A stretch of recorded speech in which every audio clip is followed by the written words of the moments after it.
الحمد لله الذي هدانا لهذا ما كنا لنهتدي لولا أن هدانا الله، والصلاة والسلام على أشرف الأنبياء والمرسلين وعلى آله وأصحابه وأهل بيته وبارك وسلم تسليما كثيرا. أما بعد،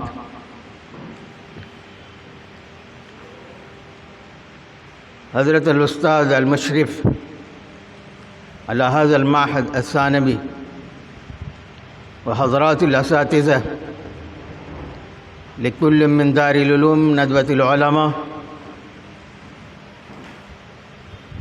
وأساتذة لهذه الدار، أرحبكم وأهنئكم من أعماق القلب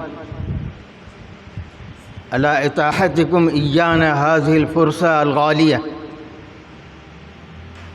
وهذه التسهيلات اللازمة الرائعة الجميلة، وشكر الله سعيكم وبارك الله في حياتكم. إن الله قد جمعنا لهذا الغرض النبيل، والغرض ليس إلا هو أن نتكلم اللغة العربية بطلاقة وبعمق وبدقة وبتعبير جيد عصري. فحاولنا أن نقيم هذه الرحلة، وكلمة الرحلة معنى وتطبيقا ليس شيء غريب بالنسبة لهذا العصر، فإن المدارس الرسمية في هذه البلاد والمدارس العصرية الأهلية كذلك هم يجعلون في برنامجهم الدراسي يجعلون الرحلات كجزء من برامجهم وبمناهجهم الدراسية. أما نحن في المدارس الدينية ما زلنا منكمشين في هذه الجهة، فهذه جهود متواضعة حاولنا بواسطتكم أن نتقدم ونمضي خطوات إلى الأمام. إن الرحلة يا إخوان قد وردت هذه الكلمة في القرآن الكريم مرة واحدة في سورة قريش، لإلاف قريش إلافهم رحلة الشتاء والصيف. أما معنى هو الانتقال من مكان إلى مكان، ولهذا المعنى هناك كلمات عديدة في القرآن الكريم. والذي يهمنا في هذا الوقت الضيق في هذا البرنامج الاستهلالي، نستهل هذا البرنامج بتعارف الإخوان فيما بيننا، نستهل أن نركز همومنا بأن هذه الرحلة الصغرى أو هذه الرحلة الجزئية أو هذه الرحلة لمسافة قليلة المدى لابد أن تذكرنا لرحلتنا الأولى الكبيرة. الحياة ليست شيئا إلا الحركة، الحياة دائما تقتضي الحركة، فحينما توقفت دقات القلب الإنسان حينما توقفت دقاته ويصير الإنسان ميتا، نقول نحن مات. ماذا حدث؟ ما حدث شيء من جسمه أو في جسمه إلا أن توقفت الحركة القلبية فصار الإنسان ميتا.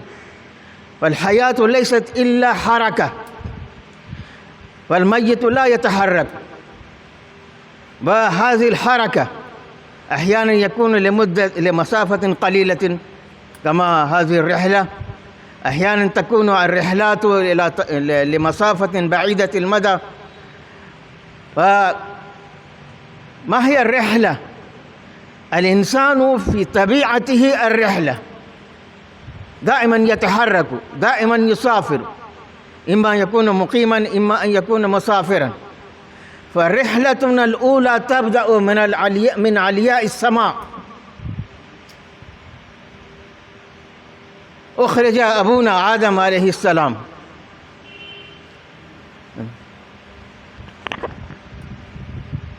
وقد أهبطه الله سبحانه وتعالى، واستعمل لهبوطه ولإنزاله كلمة الجمع. كلمة الجمع معنى ذلك لا يعني الرجلين فقط، سيدنا آدم وزوجته حواء، وإنما أراد ذريته. ثم نحن ارتحلنا من عالم المثال إلى عالم الواقعي هذا الذي يسمى الكوكب الأرضي أو الكائنات الأرضية. نحن ارتحلنا من هناك. ثم بعد ذلك استقر هذا الإنسان حينما نزل أو أنزل سيدنا آدم إلى الأرض، هبط من السماء إلى الأرض، فتغيرت طريقة الخلق في الإنسان. أولا آدم قد خلق بالطين والتراب، ثم بعد ذلك تغيرت هذه الصورة، صورة للخلق. فالإنسان يخلق بماء مهين وبماء مني يمنى، فيستقر هذا الإنسان في رحم أمه 9 أشهر، ثم بعد ذلك يرتحل وليبرز إلى الظهور ويأتي ويفتح عينيه في هذا الكون، ثم يكون طفلا، ثم يكون شابا، ثم يكون كهلا، ثم لو يلحقه الموت الطبيعي فيكون شيخا حرما ويموت، ويبدأ من هناك عالم آخر وهو عالم القبور أو العالم البرزخي، الحياة البرزخية. فالإنسان يا إخوان وبعد ذلك سيكون الحشر، لأن الإنسان حتما يموت، وهذا نحن نراه، وحتى الملحد يؤمن بأن الموت سيأتي على كل ذي روح سواء آمن بالله أو لم يؤمن، ولكنه يشاهد ويرى ويؤمن بأن الإنسان يموت. فالإنسان يموت أو أناس يموتون كما ينامون ويستيقظون كما يبعثون في آخر الحياة قبل القيامة، ثم يكون هناك الحشر، ثم يكون هناك الحساب، ثم يكون الإنسان إما يذهب إلى الجنة إما إلى النار. من أين جئنا؟ من أين بدأنا مسيرتنا هذه؟ من أين انطلقنا في رحلتنا هذه؟ نحن بدأنا مسيرتنا من الجنة. نحن أناس أخرجنا من الجنة، فالموطن الأصلي لنا هي الجنة. وهذه الجهود كلها والرحلات التي تقام، كل هناك أنواع من الرحلات. هناك رحلة مادية كما ذكرت أمامكم في هذه السورة، في سورة قريش، هذه رحلة مادية تجارية. هناك رحلة تعليمية، وقد نجد مثال ذلك في القرآن الكريم. موسى يرتحل ويبحث عن هذه الشخصية التي ذكرها الله سبحانه وتعالى في سورة الكهف، فيبحث عنه، ثم بعد ذلك يلتقي ويحاول أن يحصل على العلوم ويتلقى كل ما عنده من علم الله سبحانه وتعالى. ودعوات الأنبياء كلها عن طريق الارتحال، عن طريق الرحلة.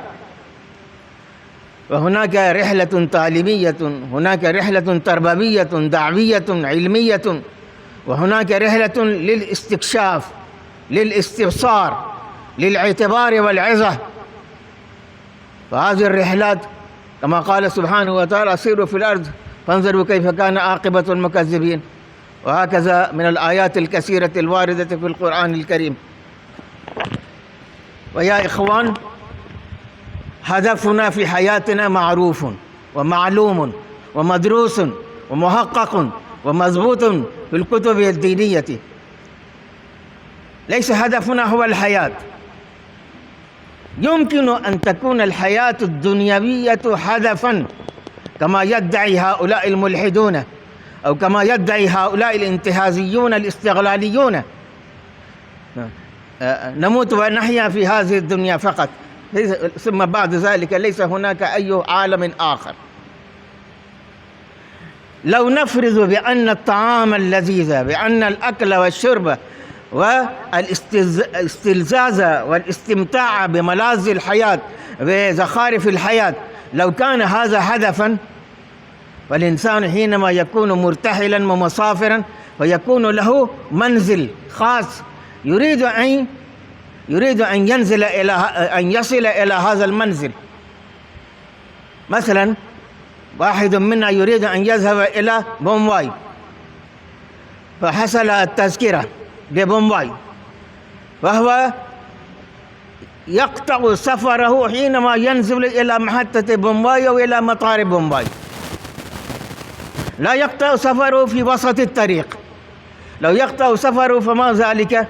ربما يكون هناك حاجة شديدة، أو ربما يكون هو فاقد العقل، ليس هو عاقل، لأن الإنسان لا يقطع سفره دون الوصول إلى المنزل المنشود، إلى الهدف المنشود. فمعنى ذلك الطعام والشراب والأكل والشرب والاستمتاع بهذه الحياة الفانية لن تكون هدفا لحياة الإنسان، فهدفنا معروف وسفرنا منشود معروف كذلك، ولا بد أن نجعل هذه الرحلة التي سميتها صغيرة، لأن إمكانياتنا دائما تكون ضئيلة، نحن أصحاب المدارس، فتكون إمكانياتنا ضئيلة محدودة ضيقة، ولكن نجعل هذه الأعمال، هذه اللغة العربية، لأن الاستطلاع والإتقان في اللغة العربية ليس هو هدفنا، وإنما هو وسيلة للغاية الكبرى، وهو التفقه والتدبر في القرآن الكريم. والتفقه والتدبر كذلك ربما تكون وسيلة لماذا؟ وسيلة للحصول على رضا الله سبحانه وتعالى، للحصول على الجنة. فهدفنا في الحياة معروفة، وهذه الوسائل والإمكانيات وإن كانت محدودة وإن كانت ضيقة، ولكنها مرتبطة بأهداف غالية وأهداف كبيرة جدا، وهو نيل الرضا من الله سبحانه وتعالى.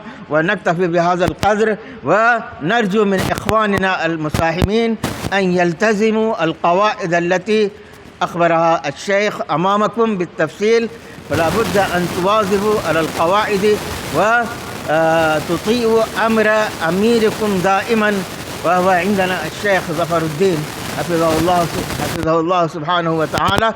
فلا بد من الطاعة يا إخوان، ولا بد من التزام القواعد، ولا بد من الحفاظ والصيانة على التسهيلات وعلى الإمكانيات وعلى الوسائل التي هيأ المشرف ورفقائه من الأساتذة هيئوا لنا في هذه الدار. ونحن نشكركم ونشكر الله سبحانه وتعالى، ونشكر على هذا الجمع وعلى وجودكم الميمون. والسلام عليكم ورحمة الله وبركاته.